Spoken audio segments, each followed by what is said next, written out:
Dad, you'll sleep in the garage tonight. My in-laws need the master bedroom.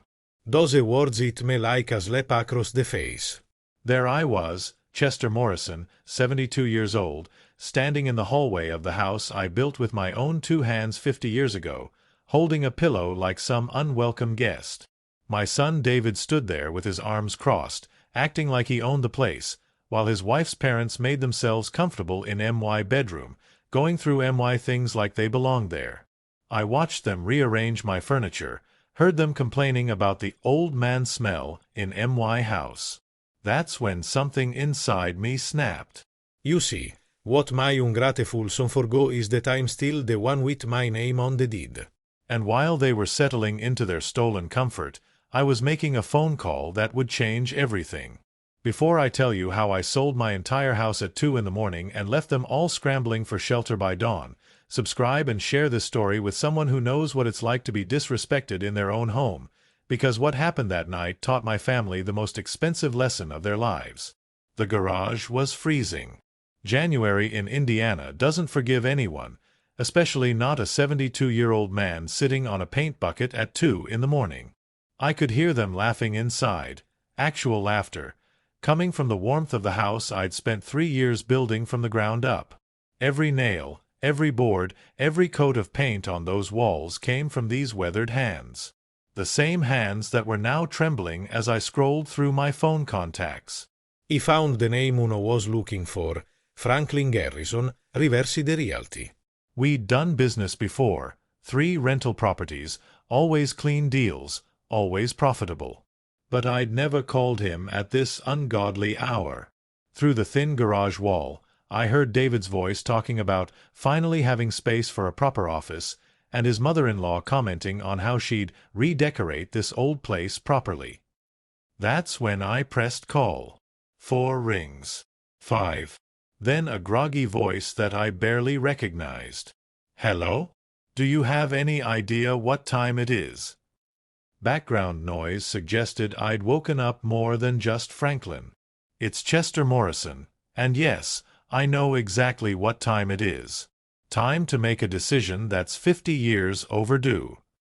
The line went quiet except for some rustling. Franklin was sitting up now, I could tell. In our previous dealings, he'd learned that Chester Morrison didn't make casual phone calls, especially not in the middle of the night. Chester, what is happening? Are you hurt? Sick. Worse. I'm homeless in my own house. I kept my voice steady, but inside I was burning. I want to sell the property on Maple Street. The only thing. Tonight. Now I had his full attention. Tonight? Chester, even if that were possible, and I'm not saying it is, you'd be looking at a significant loss. Quick sales mean desperate prices. Are you in some kind of financial trouble? Financial trouble. If only he knew. The 3 rental properties were paid off. The workshop behind the garage generated income from woodworking contracts. My military pension combined with Social Security meant I could live comfortably anywhere I chose. This wasn't about money. This was about dignity. The only trouble I'm in, Franklin, is that I've been too patient with people who mistake kindness for weakness. I stood up, pacing the small space between my workbench and David's BMW. I need the paperwork drawn up within 2 hours. I want showings starting at dawn. And I want those buyers to know this is a motivated seller situation. Motivated seller, realtor code for willing to negotiate below market value. Franklin had sold enough houses to recognize the tone of a man who'd reached his breaking point. Chester, I've got 3 investors who've been looking for properties in your neighborhood.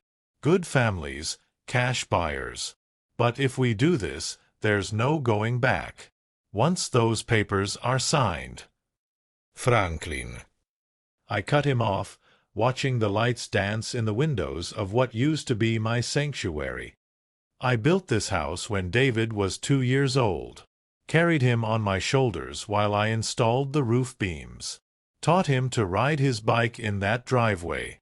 But somewhere along the way, he forgot that respect isn't inherited, it's earned. And tonight, he's about to learn what happens when you bite the hand that built your shelter. Silence on the other end. Then, 2 hours, Chester. I'll have everything ready. And Chester? I'm sorry it's come to this. So was I. But sometimes the most powerful lessons come wrapped in the most painful packages. While waiting for Franklin's callback, I found myself staring at the foundation stones visible through the garage's side window. Each one told a story that David had apparently forgotten. Summer of 1973, I was 31, fresh back from my second tour in Vietnam, carrying more than just physical scars. The GI Bill helped with the down payment on this empty lot, but everything else came from 12-hour shifts at Morrison Steelworks and weekend construction jobs that left my hands bloody and my back screaming. I remember the day I poured that foundation. David was 3, running around in his tiny work boots, miniature versions of mine that his mother had bought him for his birthday. He insisted on helping Daddy by carrying plastic toy tools and pretending to hammer invisible nails. Martha was 8 months pregnant with Sarah then, sitting in our borrowed lawn chair, one hand on her belly, the other shading her eyes as she watched us work. "Make sure it's strong enough to last forever, Chester," she'd said, laughing as David tripped over his own feet trying to imitate my measuring technique. Forever. The word echoed in the cold air now, 48 years later. Martha never got to see Sarah grow up in this house. Cancer took her when our daughter was only 12. But this house held every memory we'd managed to create together. The kitchen where Martha taught me to make her grandmother's apple pie recipe. The living room where we'd slow dance to Patsy Cline records after the kids went to bed. The master bedroom where we'd whispered dreams about our children's futures, never imagining one of them would someday treat this sacred space like a hotel to be redistributed at will. I'd installed every light fixture personally, including the chandelier in the dining room that took me 3 weekends to get perfectly centered. David used to sit below me, looking up with pure admiration, asking endless questions about electrical currents and load-bearing calculations. "Someday I'll build houses too, Daddy," he'd announced when he was 7. Instead, he became an insurance adjuster who spent his days calculating other people's losses, apparently forgetting how to calculate his own father's worth. The hardwood floors in the hallway came from oak trees I'd cut down myself on my brother's property in Kentucky. Each plank was hand-selected, hand-sanded, hand-stained with a mixture I'd developed through trial and error. David took his first steps across those very boards, wobbling from the couch to my outstretched arms while Martha clapped and cried happy tears. Now those same floors were being walked on by strangers who probably had no idea they were treading on literally decades of sweat equity and family history. But what hurt most was the garden room, a sun-drenched addition I'd built specifically for Martha's plants after the doctors told us the chemotherapy would keep her indoors for months. Glass panels I'd installed at precise angles to maximize morning light, custom shelving designed around her favorite orchids and tomato seedlings. After she died, I'd maintained that room like a shrine, watering plants I didn't understand because their continued existence felt like keeping part of her alive. Tonight, through the window, I could see David's mother-in-law rearranging Martha's carefully organized potting supplies, treating 40 years of love like inconvenient clutter. My phone buzzed. "Franklin, right on schedule. Chester, I've got 3 serious buyers lined up for a 7 a.m. showing. The Hendricks family, young couple with cash from a recent inheritance. Dr. Patricia Valdez, pediatrician looking for a practice location with living space. And Morrison Development Corp., they buy properties for rental investments." He paused. "That last one's interesting. Same last name as yours. Any relation?" I smiled for the first time that night. "None whatsoever, Franklin. But wouldn't that be something?" "A Morrison taking care of the Morrison house the way it deserves." The irony was perfect. Sometimes the universe has a sense of humor about justice. David Anthony Morrison. Named after my father and Martha's brother, both men who understood that character was built through hardship, not handed down through inheritance. But somewhere between his college graduation and his current position as senior claims adjuster at Midwest Mutual Insurance, my son had transformed from a curious boy who wanted to build houses into a man who seemed determined to tear down everything that didn't meet his newly acquired standards. The change started after he married Rebecca 3 years ago. She came from what she called old money, though in Indiana that usually meant her great-grandfather had owned a successful grain elevator operation. Rebecca had filled David's head with ideas about proper living and social expectations, convincing him that his childhood home was somehow beneath his evolved status. Suddenly, my furniture was outdated, my decorating was unsophisticated, and my lifestyle was embarrassing when they brought friends over. Last Christmas, I'd overheard David apologizing to his colleagues about having to slum it at the old man's place because their own apartment was too small for holiday gatherings. He'd actually used those words, slum it, about the house where he'd been raised, fed, protected, and loved unconditionally for 18 years. The same house where I'd stayed up all night when he had pneumonia at age 6, where I'd helped him build a treehouse that took us 3 summers to complete, where I'd taught him to drive stick shift in the driveway until he could handle my old Ford pickup better than most truckers. Rebecca had only amplified his worst tendencies. She specialized in passive-aggressive comments disguised as helpful suggestions. "Oh, Chester, you really should consider updating this kitchen. The appliances are so vintage," she'd say, running her perfectly manicured fingers across the cast-iron stove that had cooked 10,000 family meals without a single malfunction. Or, "David, maybe we should help your father understand that hoarding all these old family photos isn't healthy. Minimalism is so much more peaceful." The final straw had been building for months. David had started treating me like an employee rather than his father. "Dad, we need you to clear out the front closet. Rebecca's coat collection needs space."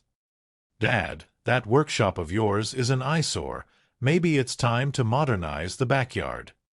"Dad, when Rebecca's parents visit, we'll need you to be more accommodating about household routines." Accommodating. As if I hadn't spent the last 15 years accommodating his increasingly demanding expectations every time he graced me with his presence. As if I hadn't quietly tolerated Rebecca's subtle insults about my cooking, my choice of television programs, my habit of reading the newspaper at the breakfast table instead of scrolling through my phone like some zombie. But tonight had revealed the true depth of his entitlement. When I'd protested the garage arrangement, not angrily, just expressing reasonable concern about sleeping in an unheated space during a January cold snap, David had actually laughed. Not a nervous laugh, but genuine amusement at my discomfort. "Dad, you've got to understand, Rebecca's parents are guests. They can't be expected to sleep on the couch or in that cramped spare room. They're used to certain standards."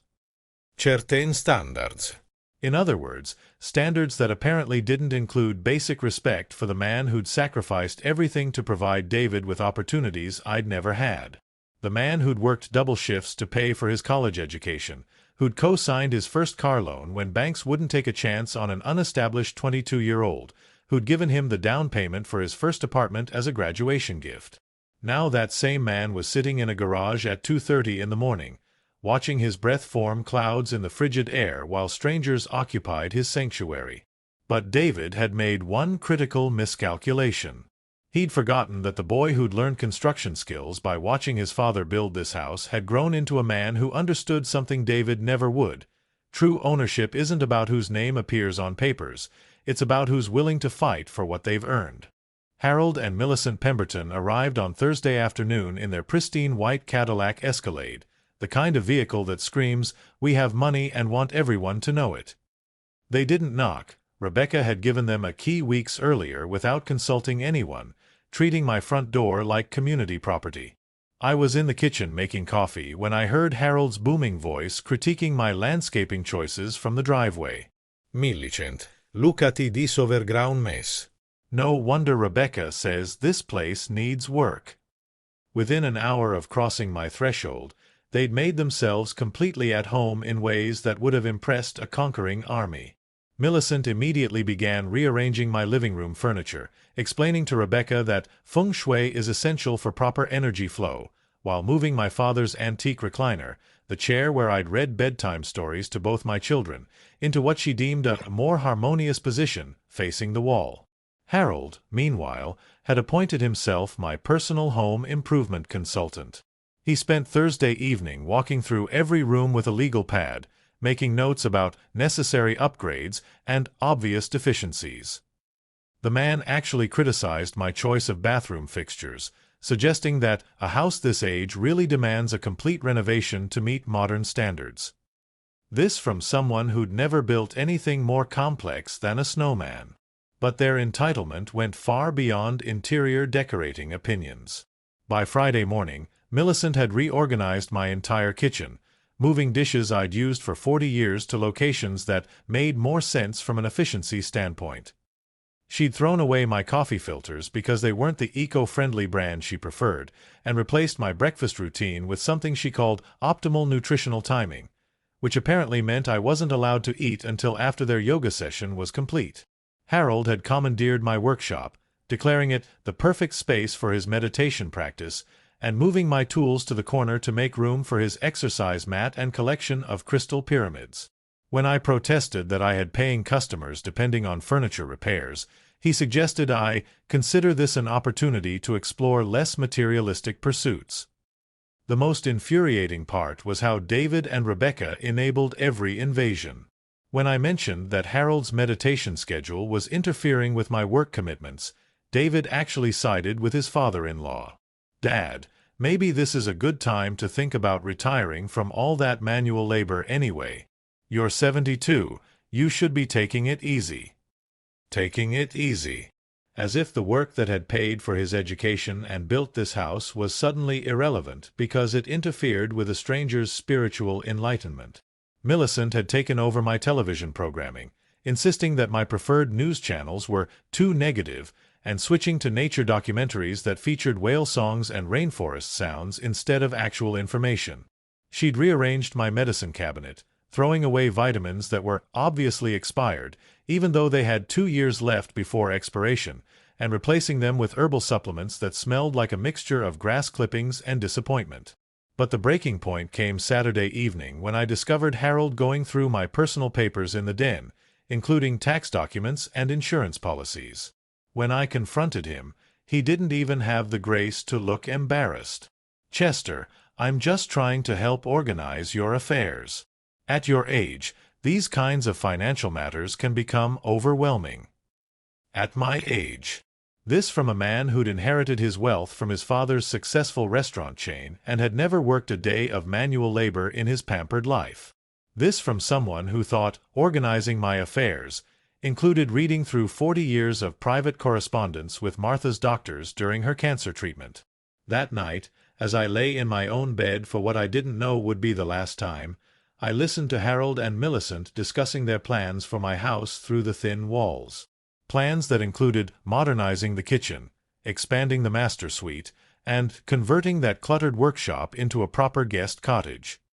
They were planning to renovate my home while I was still living in it, discussing my property like I was already dead and buried. The disrespect hadn't started overnight. Looking back from that cold garage, I could trace a pattern that had been building for months, maybe years. Each incident seemed small in isolation, but together they painted a picture of a family that had gradually stopped seeing me as a person worthy of basic consideration. It began with simple boundary violations. David started showing up unannounced, using his key to enter while I was sleeping or working, treating my home like an extension of his own space. He'd raid my refrigerator without asking, leave dirty dishes in my sink, and use my internet to stream movies at volumes that made conversation impossible. When I mentioned this bothered me, Rebecca would smile sweetly and say, "Oh, Chester, we're family." Families don't need formal invitations. Then came the assumption that my schedule revolved around their convenience. David would volunteer me for babysitting duties without consultation, telling Rebecca's sister that Dad would love to watch the kids this weekend, while I was standing right there. He'd commit me to dinner plans, holiday arrangements, and family obligations as if my time had no value beyond serving their needs. "Dad doesn't have much going on anyway," became his standard explanation for these unilateral decisions. The financial presumptions were particularly galling. David had somehow convinced himself that because I lived modestly, I must be struggling financially. He'd make comments about helping Dad with utilities or making sure Dad can afford groceries, statements that revealed how little he actually knew about my situation. The 3 rental properties alone generated more monthly income than his salary, but his ignorance had bred a patronizing attitude that treated me like a charity case rather than the man who'd built everything he'd inherited. Rebecca's contributions to this pattern were more subtle but equally destructive. She'd forget to include me in family photos, claiming the lighting was better with smaller groups. She'd plan family gatherings around times when my workshop schedule was heaviest, then express disappointment that I chose work over family. She'd bring friends over without warning, introducing me as David's father who lives here, rather than as the homeowner graciously allowing guests into his private space. But the most painful pattern was how they'd begun talking about me in third person while I was present.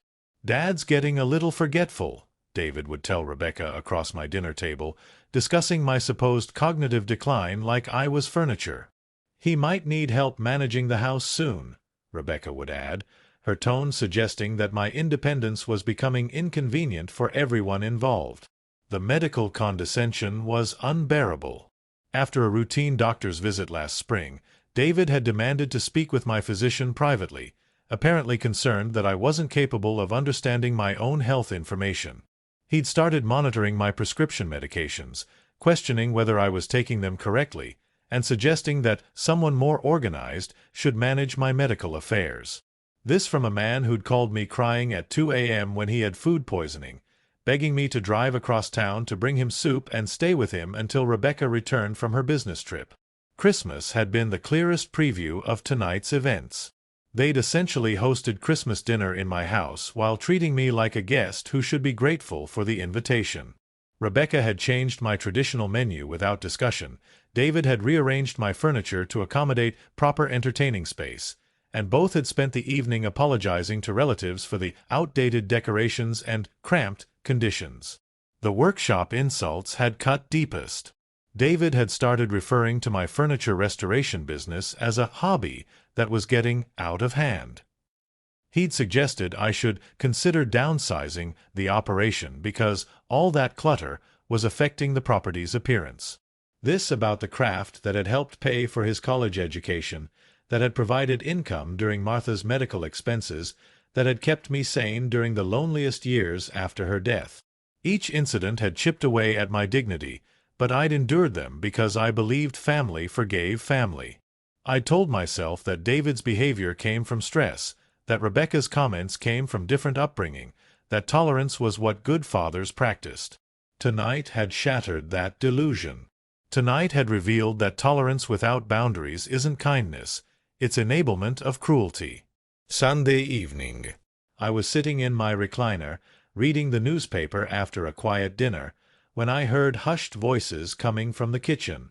Through the doorway, I could see David, Rebecca, and her parents huddled around my dining table like they were planning a military operation. Maps and notebooks were spread across the surface, and Harold was gesturing with the kind of authority usually reserved for boardroom presentations.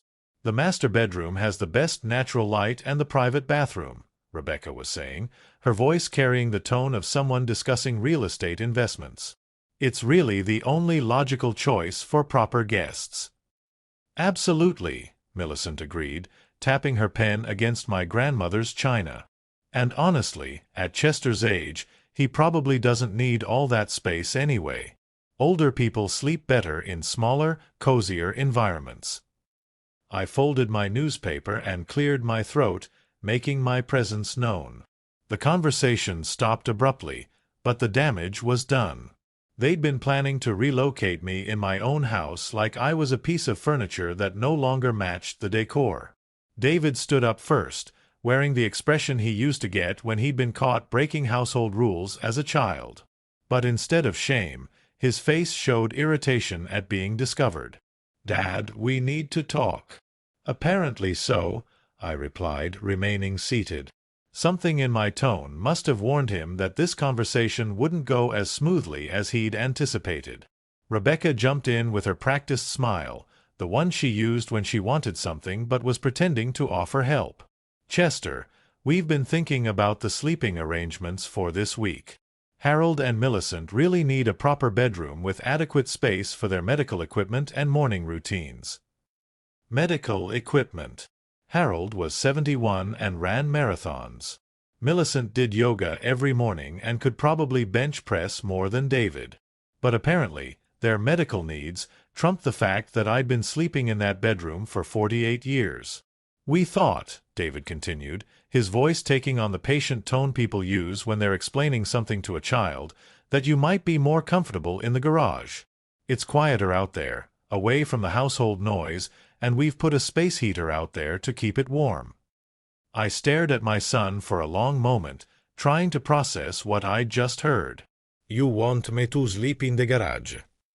Just temporarily, Rebecca added quickly, as if the duration somehow made the request reasonable. Until my parents leave on Saturday.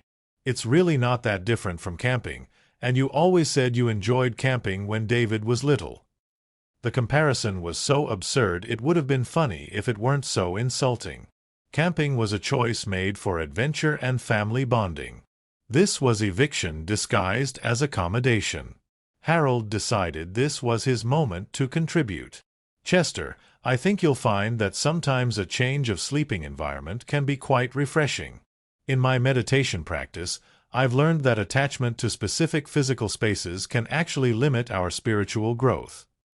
I stood up slowly, feeling every one of my 72 years in my bones. Let me make sure I understand this correctly. You want me to give up my bedroom, the bedroom I shared with my wife for 30 years, where I've slept every night since I built this house, so that people who are essentially strangers can be more comfortable during their vacation. Dad, don't be dramatic, David said, and those words hit me like a physical blow. It's just 1 week, and they're not strangers. They're family. Family.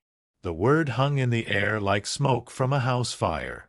I looked around at the 4 faces staring at me expectantly, waiting for me to comply with their reasonable request, waiting for me to shuffle off to the garage like an old dog being relocated to the barn. That's when something fundamental shifted inside my chest. The last thread of paternal tolerance snapped with an almost audible pop. You're absolutely right, David, I said quietly. 1 week is nothing. Hardly worth arguing about. They all smiled, relieved that the old man was being sensible. They had no idea what they'd just set in motion. The space heater David had mentioned turned out to be a small electric unit from 1987 that barely warmed a 3-foot radius around its glowing coils. I sat on an upturned crate, wrapped in the old army blanket I kept for emergency situations, watching my breath form crystalline clouds in the bitter January air. Through the thin garage walls, I could hear them celebrating their victory. The clink of wine glasses, Rebecca's delighted laughter, Harold's voice pontificating about efficient space utilization. For the first time in decades, I allowed myself to truly examine what my life had become. When had I transformed from Chester Morrison, the man who'd built this house with his bare hands, into a convenient old fool whose feelings could be dismissed with a pat on the head and a space heater? When had my son stopped seeing me as his father and started viewing me as an obligation to be managed? The cold was seeping through my bones, but it wasn't just the temperature that chilled me. It was the recognition of how systematically I'd been diminished, how gradually my own family had erased my authority in the place I'd created from nothing. Every boundary crossed, every decision made without consultation, every assumption about my diminished capacity, they'd all been steps in a carefully choreographed dance that ended with me shivering in my own garage while strangers slept in my bed. I thought about Martha, about what she would say if she could see this moment. She'd been the stronger one between us, the one who never hesitated to speak up when someone crossed a line. Chester Morrison, she used to tell me when I was being too accommodating, kindness without backbone isn't kindness, it's cowardice dressed up in pretty clothes. She'd warned me about this exact scenario, actually, during one of our late-night conversations after David's wedding. That boy's getting ideas above his raising, she'd said. And that girl of his has been taught that the world revolves around her comfort. You mark my words, they'll try to run your life if you let them. I dismissed her concerns then, confident that David would never lose sight of who'd raised him, who'd sacrificed for his opportunities, who'd taught him everything he knew about integrity and hard work. But Martha had been right, as she usually was. David had lost sight of those lessons, seduced by Rebecca's version of success that measured worth by social status rather than character. The irony was suffocating. Here I sat in the garage where I'd taught David to change oil, to repair engines, to understand that things of value required maintenance and respect. The same garage where we'd built his Pinewood Derby car, where he'd confessed his first heartbreak, where he'd come to ask advice about proposing to Rebecca. Every conversation we'd shared in this space had been built on mutual respect, father to son, man to man. Now I was being stored here like broken furniture. But as I sat in that freezing exile, something unexpected began happening.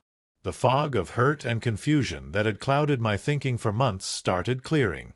The pain was sharpening into something more useful, clarity. For too long, I'd been reacting to their disrespect instead of responding to it. I'd been defensive when I should have been decisive. The house deed was in my filing cabinet, filed under property documents in the same manila folder where I kept the original construction permits and insurance policies. My will was current, my finances were organized, and my legal affairs were in perfect order, habits learned from a lifetime of taking responsibility seriously. Everything I owned was mine by right, not by their permission. They thought they were managing a declining old man who needed their guidance to navigate life's complexities. They had no idea they were manipulating someone who still possessed every faculty that had built a successful business, raised 2 children, and survived 7 decades of challenges they couldn't imagine. The space heater's glow cast dancing shadows on the garage walls, and in those shadows I began to see possibilities instead of problems. Solutions instead of surrender. David had made a fatal miscalculation tonight. He'd pushed too far, demanded too much, revealed too clearly what he really thought of his father's worth. And in doing so, he'd awakened something in me that had been dormant for too long, the part of Chester Morrison that didn't negotiate with bullies, not even when those bullies happened to share his DNA. The cold garage had become my war room, and I was finally ready to fight back. At 3:15 a.m., I made my way quietly through the house like a ghost visiting his own haunting. They were all asleep, David and Rebecca in my bed, Harold and Millicent sprawled across the guest room that had once been Sarah's childhood sanctuary. The house was mine again in the darkness, every creak of the floorboards familiar beneath my feet after 5 decades of midnight wanderings. My filing cabinet sat in the corner of the den, a 4-drawer steel fortress that contained 48 years of meticulous record-keeping. Inside the top drawer, under property documents, lay the house deed, my name alone on the title, clear and unencumbered. Martha had insisted on that arrangement when we'd first bought the land. Chester Morrison built this house, she'd said, and Chester Morrison should own it completely. Smart woman. She'd understood something about independence that our son had apparently never learned. But the deed was just the beginning. I pulled out insurance policies, tax records, utility bills, everything Franklin would need to verify clean ownership and expedite the sale process. Then I opened my address book, a leather-bound relic that contained 40 years' worth of business contacts, contractors, and connections that most people had long forgotten but I'd never discarded. My first call went to James Whitmore, attorney-at-law, who'd handled Martha's estate and had been encouraging me to update my will for months. Jim answered on the second ring, instantly alert despite the ungodly hour. Military training never leaves you, and Jim had served 2 tours in Korea before law school. Chester, what is wrong? Are you hurt? No, Jim, but I need emergency legal consultation. I'm selling my house today, and I need to make sure every document is bulletproof before the buyers arrive. I kept my voice low, but the steel in it must have been audible because Jim's tone became immediately professional. Today? Chester, Even with expedited processing, residential sales typically require weeks of paperwork, inspections, financing approvals. He trailed off, then asked the obvious question. Are you in some kind of financial crisis? The only crisis I'm in is one of patience, Jim. My family has decided that my comfort is negotiable, so I've decided that their housing situation is equally flexible. I explained the evening's events in precise terms, watching Jim's legal mind process the implications. Jesus, Chester. They really said that? Jouron son. A long pause, then, okay, here's what we can do. If we structure this as a cash sale to a pre-qualified buyer, we can bypass most of the traditional delays. I'll need proof of clear title, recent appraisal data, and disclosure documentation. Can you get me those within 2 hours?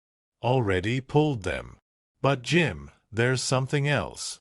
I want this sale to be final and irreversible by 9 a.m. No cooling-off periods, no contingencies, no legal loopholes that would allow anyone to challenge or delay the transaction.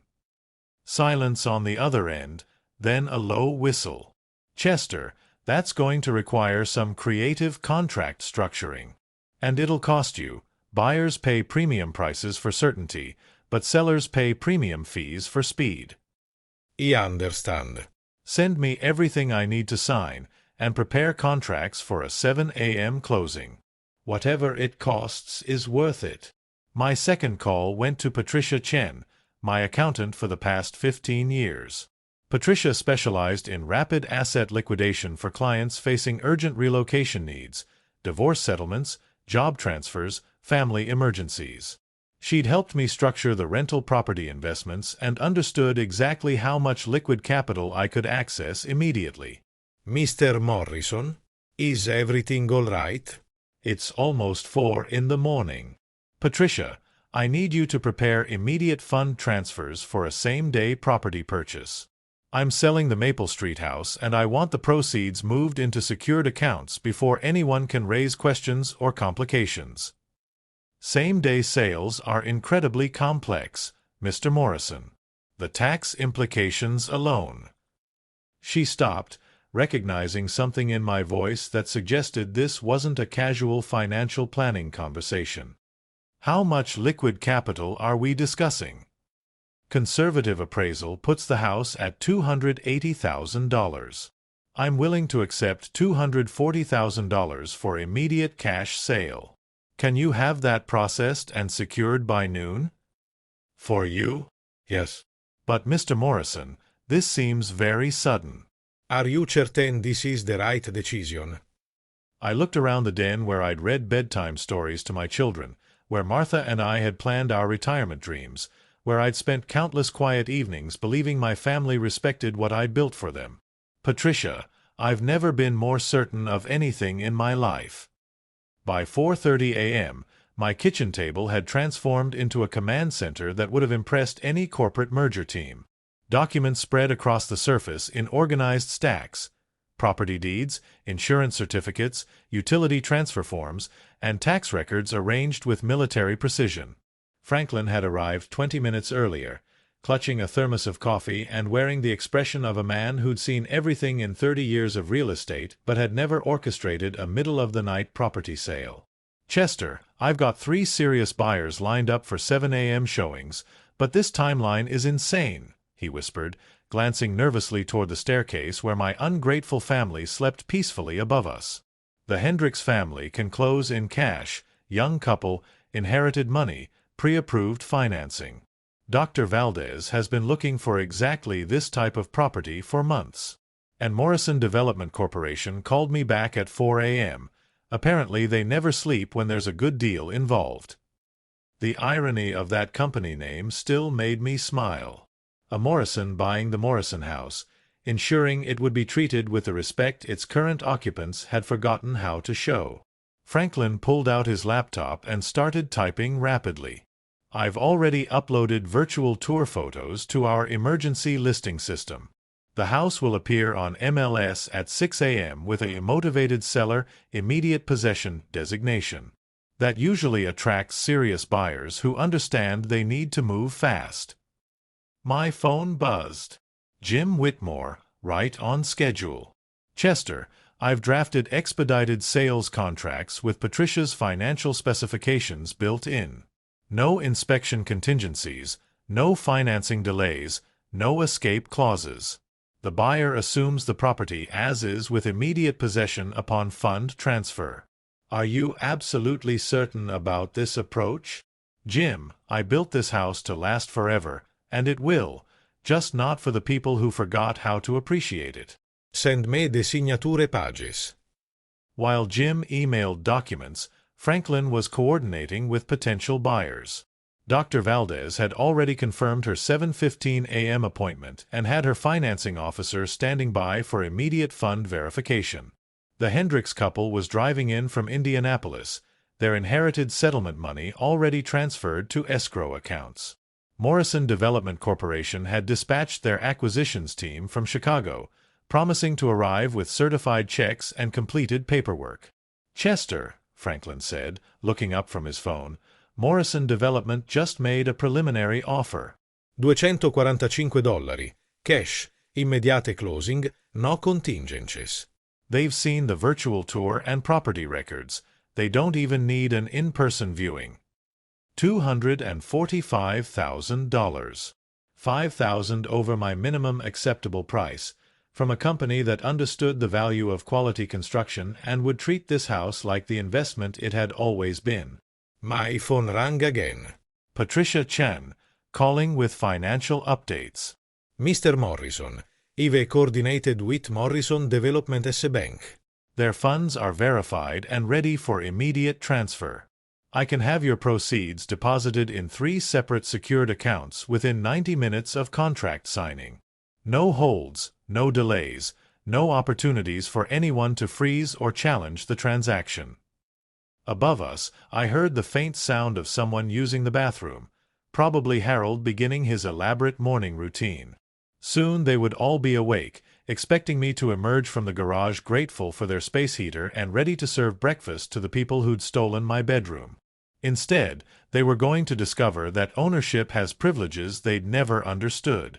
Franklin was printing contracts now, the laser printer humming quietly in the pre-dawn darkness. Each page represented another nail in the coffin of my family's assumptions about my helplessness. Property transfer agreements, fund disposition authorizations, immediate possession notices, legal documents that would transform their comfortable certainty into complete chaos. The buyers will be here in 2 hours, Franklin whispered, stacking papers with professional efficiency. Jim's contracts are ironclad, Patricia's financial arrangements are bulletproof, and every signature page is ready for execution. Chester, once you sign these documents, there's no going back. This house will belong to someone else by 9 a.m. I picked up my pen, the same cross ballpoint I'd used to sign my marriage certificate, David's birth certificate, Martha's final medical directives, and every important document of my adult life. Franklin, some lessons are worth whatever they cost to teach. The first signature went down smooth as silk, 48 years of home ownership ending with a flourish of ink that felt like the first breath of freedom. At exactly 6:45 a.m., a black Lincoln Town car pulled into my driveway with the quiet confidence of serious money. Through the kitchen window, I watched 2 men in expensive overcoats emerge carrying leather briefcases that probably cost more than most people's monthly salary. Morrison Development Corporation had arrived 15 minutes early, the mark of professionals who understood that time was money and money was time. The lead representative introduced himself as Marcus Webb, Senior Acquisitions Director, a man whose handshake conveyed the kind of authority that came from closing million-dollar deals before most people finished their morning coffee. His associate, Jennifer Park, specialized in rapid transaction processing and carried a laptop case that contained everything needed to transfer property ownership in real time. "Mr. Morrison," Marcus said, settling into my kitchen chair like he'd been conducting business at this table for years, "I've reviewed your property specifications, construction records, and neighborhood comparable sales. This house represents exactly the kind of quality investment our corporation seeks. Solid foundation, excellent craftsmanship, prime location, and an owner who clearly understands maintenance and preservation. It was the first time in months anyone had acknowledged the care I'd put into maintaining this property. While my own family had criticized every aspect of my home as outdated and insufficient, these strangers immediately recognized its true value. Jennifer opened her laptop and began typing rapidly, accessing real-time banking systems that would execute fund transfers with military precision. Mr. Morrison, our financial verification shows clear liquid assets of $245,000 ready for immediate disbursement.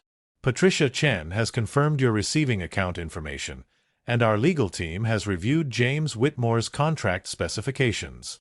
We can complete this entire transaction within the next 45 minutes.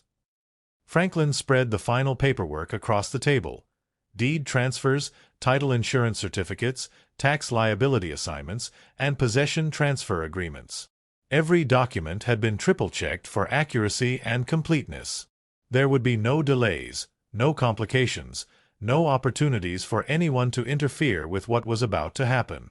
The beauty of this arrangement, Marcus explained while reviewing property boundaries on his tablet, is that Morrison Development Corporation specializes in preserving historic properties rather than destroying them. We'll maintain the original character while making strategic improvements that honor the builder's craftsmanship. This house will be treated with the respect it deserves. Respect. The word in der like a benediction. These strangers were offering my house something my own family had forgotten how to provide. Above us, the ceiling creaked with the sounds of Harold beginning his morning yoga routine, completely unaware that the floor beneath his meditation mat no longer belonged to the man he'd displaced to the garage. I could hear water running in my former bathroom, probably Millicent preparing for her elaborate beauty regimen in the space where Martha and I had shared 40 years of quiet morning conversations. "Mr. Morrison," Jennifer said, turning her laptop screen toward me, "fund verification is complete. Our bank is ready to execute transfer the moment you provide final signature authorization. Your accounts will show the deposit within 60 minutes of contract execution." I looked around my kitchen one last time. The cast-iron stove that had cooked 10,000 family meals, the table where I'd helped David with homework every night for 12 years, the window where Martha used to stand watching for his school bus to bring him home safely. 48 years of memories wrapped in walls that I'd built to shelter the people I loved most. But love was supposed to flow both ways. Respect was supposed to be mutual. And shelter was supposed to be appreciated, not taken for granted. Marcus handed me the final signature page. "Mr. Morrison, this represents immediate transfer of ownership with possession effective upon signature. Once you sign this document, Morrison Development Corporation becomes the legal owner of this property, and all current occupants become our responsibility to address." I signed my name with steady hands, each letter forming perfectly despite the magnitude of what I was doing. 48 years of ownership ending with a flourish of ink that felt like the most powerful signature of my entire life. "Congratulations, Mr. Morrison," Jennifer said, closing her laptop with a satisfied click. "The transaction is complete. You are now $245,000 richer, and we are now the proud owners of a beautifully crafted home."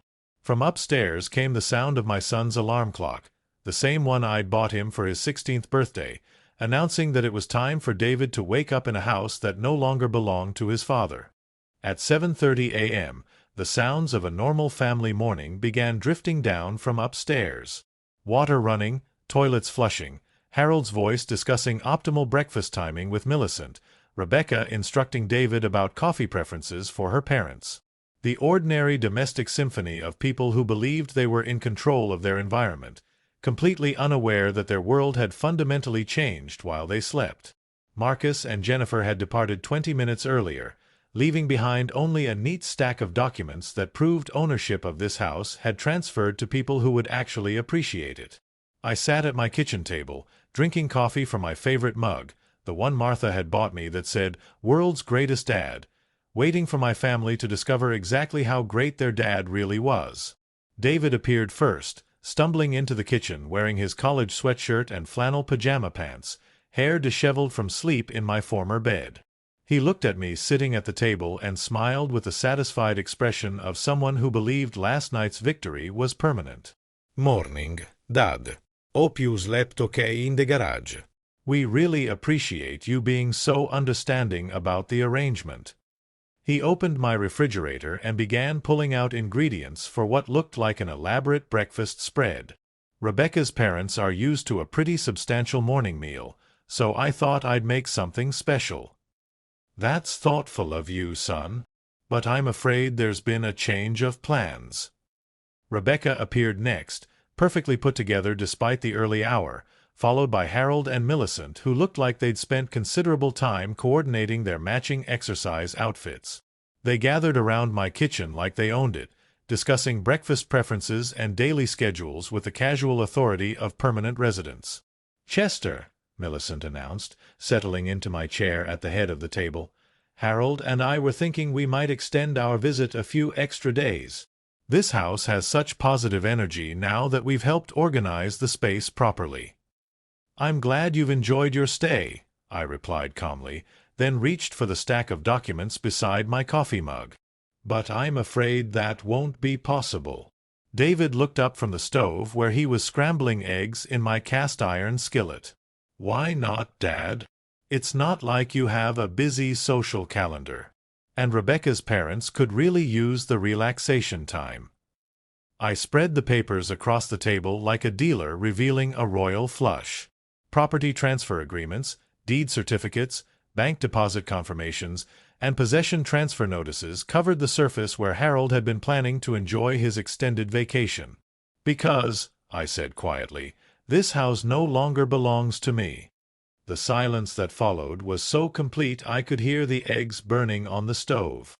David's spatula froze mid-stir, Rebecca's coffee mug stopped halfway to her lips, and Harold's self-satisfied expression transformed into confusion. "Dad, what are you talking about?" David's voice carried the forced patience of someone explaining reality to a confused elderly relative.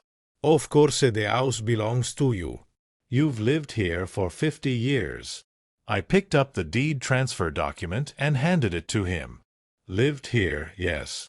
But as of 6:52 this morning, I sold it." Rebecca snatched the papers from David's trembling hands, her eyes scanning the legal text with growing horror. "This can't be real. This has to be some kind of joke. People don't sell houses in the middle of the night." "People do when they're sufficiently motivated," I replied, maintaining the same calm tone I'd used to teach David to ride a bicycle 40 years earlier. "Morrison Development Corporation now owns this property. Marcus Webb and Jennifer Park completed the transaction about an hour ago. The funds are already deposited in my accounts." Harold had gone pale beneath his yoga class tan. "Chester, surely this is reversible. Contracts can be cancelled. Sales can be voided. There must be legal remedies." "I'm afraid not, Harold." My attorney made sure every document was ironclad. No cooling-off periods, no contingencies, no escape clauses. This sale is final and irreversible. David was staring at the bank deposit confirmation like it was written in a foreign language. $245,000? "Dad, you sold our family home for $245? Actually, I sold MY House for exactly what it was worth to buyers who appreciate quality construction and understand the value of respect. I stood up slowly, feeling more powerful than I had in years. "And speaking of respect, you have exactly 1 hour to pack your belongings and vacate the premises. The new owners are surprisingly accommodating, but they do expect vacant possession as specified in the contract." Millicent's composure finally cracked. "You can't be serious." "Where are we supposed to go? We have nowhere else to stay." I smiled, remembering her earlier comment about positive energy and proper organization. "I suggest you call a hotel. I'm sure they'll have rooms available, though you might want to hurry. Checkout time is usually 11 a.m. The kitchen erupted into chaos like a nest of hornets that had been kicked by a careless hiker. David dropped the spatula, sending burning eggs splattering across my pristine stovetop, while Rebecca began frantically dialing numbers on her phone with shaking fingers. Harold stood frozen beside the table, staring at the legal documents like they were written in ancient hieroglyphics, and Millicent had collapsed into my chair with her hands pressed against her temples. This is insane. Rebecca shrieked into her phone. Daddy, I need you to call your lawyer right now. Chester has lost his mind and sold the house out from under us. Her voice cracked with the hysteria of someone discovering that the world doesn't actually revolve around their convenience. David was pacing the kitchen like a caged animal, running his hands through his hair and muttering calculations under his breath. Dad, this is financial suicide. You could have gotten $300,000 if you just waited and done this properly. You threw away $50,000 just to prove some stupid point. The point, I replied calmly, wasn't stupid to the man who spent last night shivering in a garage while strangers slept in his bed. And the money I threw away bought me something more valuable than $50,000. It bought me dignity. Harold had finally found his voice, though it emerged as a strangled whisper. Chester, surely we can negotiate with these Morrison development people. Explain that this was a misunderstanding, that you were acting under emotional duress. No reasonable person would hold an elderly man to a contract signed in the middle of the night. Elderly man. Emotional duress. Even in his panic, Harold couldn't resist condescending to me. Harold, I may be 72, but I've been making business decisions since before your trust fund started paying for your yoga retreats.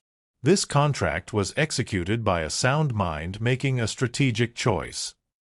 Rebecca ended her phone call and immediately started another one, her voice taking on the desperate tone of someone calling in favors from distant relatives. Aunt Patricia? It's Rebecca. We need emergency housing for 4 adults tonight. I know it's short notice, but it's a family crisis. Meanwhile, David had moved on to bargaining mode, approaching me with the pleading expression he'd perfected as a child when he wanted something he couldn't have. Dad, listen to me. We can fix this. I'll call the real estate commission, file a complaint, claim you were coerced or confused. Senior citizen protection laws exist for exactly these situations. David, the only thing I'm confused about is how I raised a son who thinks he can treat his father like disposable furniture and then claim victim status when consequences arrive. I gestured toward the documents still scattered across the table. Those papers were signed by a man who spent 48 years building something beautiful, only to watch his own family treat it like a roadside motel. Millicent had begun sobbing quietly, her carefully applied makeup running in black streams down her cheeks. This is humiliating. How are we supposed to explain this to our friends? To our country club? People don't just get evicted from their vacation homes by senile old men. Senile old men. There it was, their true opinion finally spoken aloud.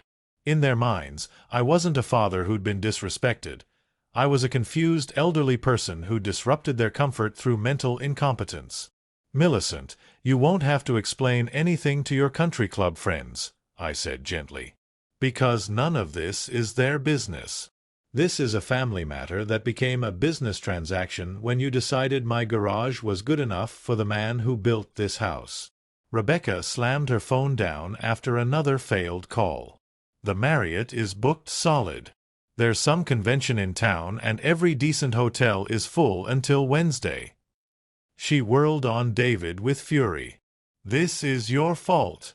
I told you we should have handled this differently, but you insisted on being direct with him. David's desperation was escalating into anger. My fault? You're the one who said your parents needed the master bedroom. You're the one who said he'd be fine in the garage. Don't blame me for your family's ridiculous demands. The blame game had begun in earnest now, each person desperately trying to assign responsibility to anyone except themselves. Harold joined the fray with wounded indignation. Don't you dare blame Millicent and me for this disaster. We were invited guests who were simply trying to be comfortable during our vacation. I watched my family implode with the fascination of someone observing a perfectly predictable chemical reaction. Pressure plus heat equals explosion, and they'd been building pressure for months while I'd provided the heat they needed to finally show their true colors.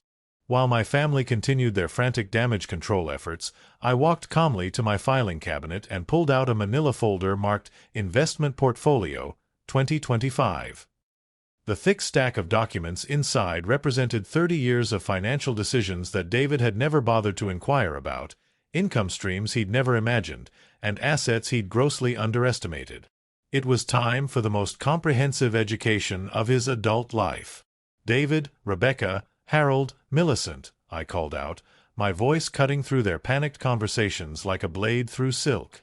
"Before you continue your hotel search, there's something else you should understand about tonight's lesson." They turned toward me with expressions ranging from desperate hope to suspicious dread. Rebecca was clearly praying I'd found some magical solution to their housing crisis, while Harold looked like a man bracing for another devastating revelation. I spread the portfolio documents across the table beside the house sale papers, creating a financial landscape that told the real story of Chester Morrison's life. You see, this house sale wasn't an emotional decision made by a confused old man. It was a strategic business choice made by someone you apparently never took the time to truly know. David picked up the first document, a property management statement from Riverside Rental Associates. His eyes widened as he processed the numbers. "Dad, this shows monthly rental income of $4,200. From what properties?" "3 rental houses I've owned for the past 20 years. The blue Victorian on Oak Street that you always said needed too much work? I bought it in 2003, restored it completely, and it's been generating $1,400 monthly ever since. The duplex on Elm Street that you claimed was in a declining neighborhood? Purchased in 2007, both units rented continuously to graduate students. And the cottage on Pine Street that you said was too small to be profitable? Bought it in 2011, fully renovated, and it brings in $1,200 monthly from a retired teacher who's been there 8 years. Rebecca grabbed the next document, a bank statement from First National showing a balance that made her face go white. "Chester, this account has over $180,000 in it." "That's just my primary checking account," I replied casually. "The investment account at Merchants Bank has considerably more. 30 years of careful saving, strategic property investments, and living below my means while my son assumed I was barely scraping by." Harold was staring at a certificate of deposit statement that showed a 6-figure balance. "Chester, these are substantial assets. Why didn't you ever mention your financial position?" "Because, Harold, I was raised to believe that a man's worth isn't measured by his bank account, and that bragging about money is vulgar. But apparently, my family measures my value differently than I measure theirs." David had gone completely pale as he calculated the numbers. "Dad, your total net worth is—" "Jesus, you're nearly a millionaire. Why do you live so modestly? Why do you still drive that old pickup truck? Why do you wear work clothes instead of—" "Instead of what, David? Instead of peacocking around like someone who needs expensive things to prove his worth? I live modestly because I learned from your grandfather that security comes from saving money, not spending it. I drive that truck because it runs perfectly and serves my needs. I wear work clothes because I still work with my hands and take pride in honest labor." The room had fallen silent except for the ticking of Martha's grandmother clock on the mantelpiece. For people were recalculating everything they thought they knew about the man they'd relegated to sleeping in a garage. "But the biggest revelation," I continued, pulling out the final document, "isn't how much money I have. It's how little money matters when your own family treats you like a burden instead of a blessing. Tonight, I spent $245,000 to teach you that respect cannot be bought, but disrespect can definitely be expensive." Millicent's voice was barely a whisper. Chester, we had no idea. We thought, we assumed. You assumed I was a poor old man who should be grateful for your charity. You never asked about my finances, my business, my plans, or my feelings. You simply decided that Chester Morrison was someone whose needs came last. The transformation in that kitchen was as dramatic as watching ice melt under spring sunshine. For people who had entered the morning as entitled occupants were slowly morphing into human beings capable of genuine remorse. The financial revelations had shattered their assumptions so completely that they were forced to rebuild their understanding of who Chester Morrison actually was. David was the first to break, his voice cracking like it hadn't since he was 13 years old. Dad, Jesus, I don't even know what to say. I've been treating you like some charity case who should be grateful for my attention. All these years, you've been taking care of yourself better than I've been taking care of my own family. Rebecca set down the bank statements with trembling hands, her perfectly composed exterior finally cracking to reveal something resembling authentic emotion. Chester, I owe you an apology that I don't even know how to begin. I've been so focused on what I thought you lacked that I never saw what you actually possessed. Your dignity, your independence, your strength. It was the first time she'd ever called me by my first name instead of dismissively referring to me as Dad or your father when talking to David. Small progress, but genuine. Harold had sunk into a chair, his meditation guru composure completely abandoned. Chester, I've spent the last few days judging your lifestyle, your choices, your home, when I should have been learning from someone who built something lasting through actual work instead of inherited privilege. I feel like a complete fool. You should, I replied gently, because foolishness is exactly what happens when we assume we understand someone's story without bothering to read the whole book. Millicent was crying again, but these were different tears, tears of genuine shame rather than self-pity. We were so horrible to you. The garage, the dismissive comments, treating you like furniture in your own home. And all the while, you were more successful than any of us. David stood up slowly, running his hands through his hair as the full magnitude of the situation settled on his shoulders. Dad, is there any way to fix this? Can we call Morrison Development, explain the situation, maybe buy the house back? I had been waiting for this question, and my answer was ready. David, Marcus Webb is a businessman, not a social worker. He paid fair market value for a property that met his company's investment criteria. But more importantly, this house needed to belong to people who would appreciate it properly. But where will you live now? Rebecca asked, and for the first time since I'd known her, the concern in her voice seemed genuine rather than performative. I smiled, feeling lighter than I had in months. I've been thinking about that. The cottage on Pine Street will be vacant next month when Mrs. Henderson moves to assisted living. It's small but perfect for one person, and it's fully renovated with modern conveniences. Plus, I'll be collecting rent for myself, which should be interesting from a tax perspective. David's face went through several emotions before settling on something that looked like admiration. You've had this planned out for months, haven't you? This wasn't a spur-of-the-moment decision. This was a strategic life change that we triggered by being horrible. I'd been considering downsizing for over a year, I admitted. This house is too big for one person, too full of memories that sometimes feel more like ghosts. But I wanted to leave it on my own terms, to a family who would love it the way Martha and I did. Last night, you helped me realize that keeping it in our family would have been a disservice to the house itself. Harold stood up and extended his hand toward me.